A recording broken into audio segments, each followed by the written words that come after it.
Hey guys, welcome back to the channel. So आज के video में हम देखेंगे कि कैसे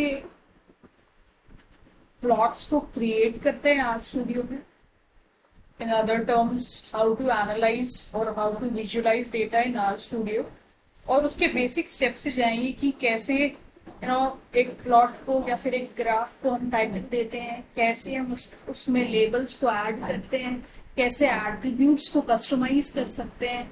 ठीक है, सो ये सारे चीज दिखाएंगे आज इस पर्टिकुलर वीडियो में, with the help of which you will be able to plot any kind of graphs you want in R studio. Okay, so let's get start.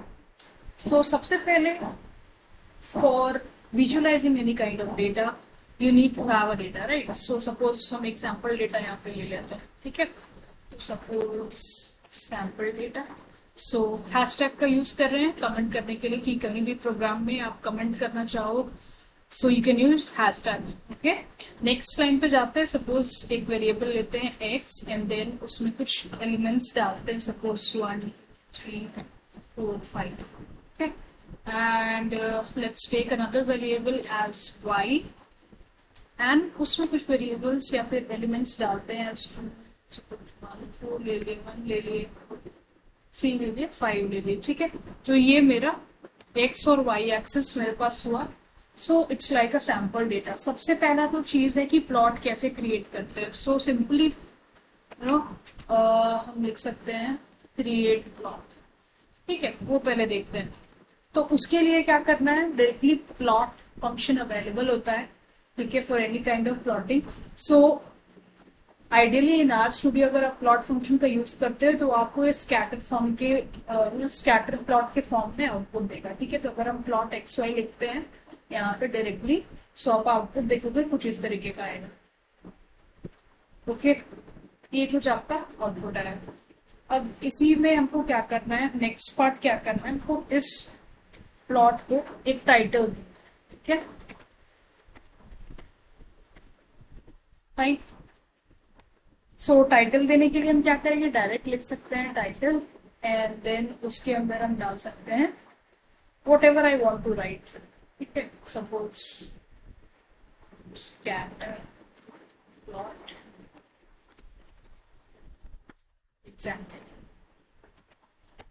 ठीक है, ये हो गया टाइटल. सो आप अगर इस पर्टिकुलर आउटपुट पे देखोगे तो यहाँ पे ये टाइटल आ गया स्कैटर प्लॉट एग्जाम्पल. ठीक है, ये हो गया कैसे टाइटल ऐड करना है अपने प्लॉट पे या अपने ग्राफ पे. नेक्स्ट आएंगे हम कैसे लेबल्स ऐड करते हैं. ठीक है, लेबल्स मतलब एक्स एक्सिस वाई एक्सिस कैसे ऐड करते हैं.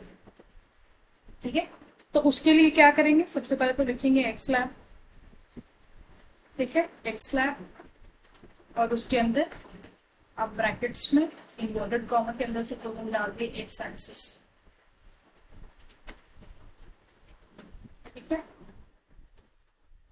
So now if you will सी, ये आ गया कि एक्स एक्सिस लेबल आपका एक क्लास है and this is the attribute which you have defined. ठीक है, सिमिलरली वाई लैब के लिए हम लोग लिख लेते हैं. सो वाई लैब एंड देन उसके अंदर हम डाल सकते हैं वाई एक्सिस.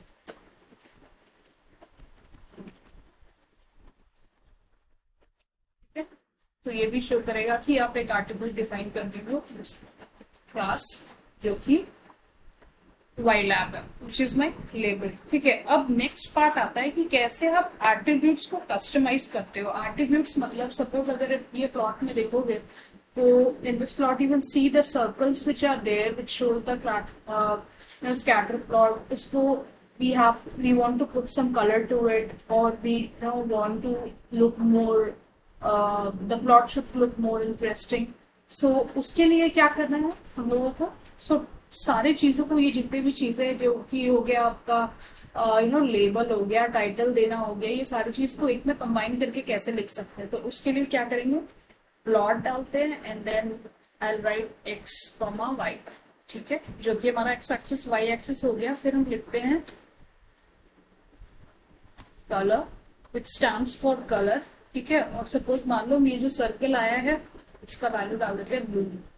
ठीक है, दैट मीन्स जो आउटपुट आएगा वो सर्कल का कलर ब्लू में चेंज हो जाएगा. ठीक है, and then I take PCH जो कि पॉइंट का शेप है.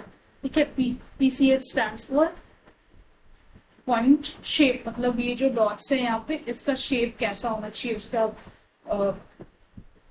एक्चुअल वो जब आउटपुट आएगा तो कैसा दिखना चाहिए। सपोज हम 16 डालते हैं इसका वैल्यू, आप अपने हिसाब से कोई भी वैल्यू सेट कर सकते हैं, ठीक है। एंड नेक्स्ट डालते हैं। नेक्स्ट जो आर्टिब्यूट है वो है CEX, जो कि होता है पॉइंट साइज, ठीक है। उसका साइज कितना होना चाहिए, सपोज हम मान लो सर्किल का साइज लेते हैं 1.5, ओके। उसके बाद अब उसमें क्या डाल सकते हो, एक्स एक्सिस यानी एक्स लैब, ठीक है। सो एक्स लैब को हम डाल सकते हैं, इसका नाम डाल देते हैं, ठीक है। एंड नेक्स्ट में डाल देंगे Y lab,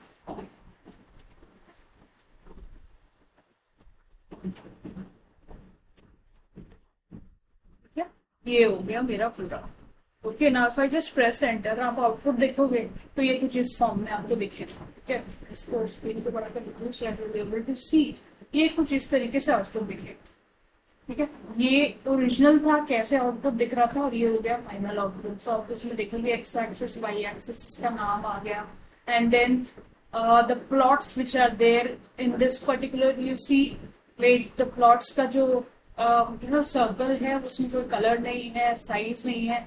so I have just given a shape and a size. So this is how आप कैसे आर्टिब्यूट्स को यूज कर सकते हो यहाँ पे, ठीक है।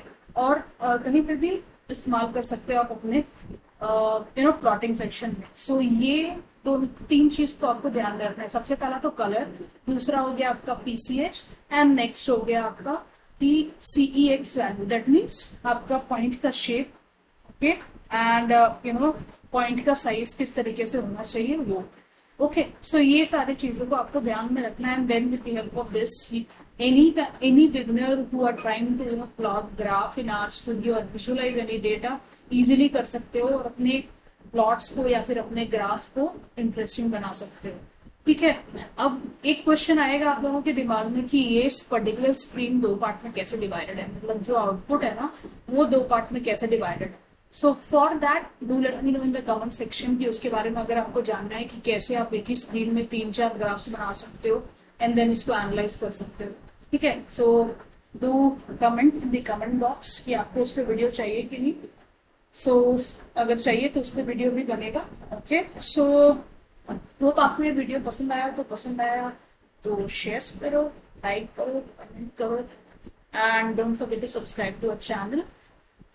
And till then, let's meet up in our next video. So, take care, guys. Thank you.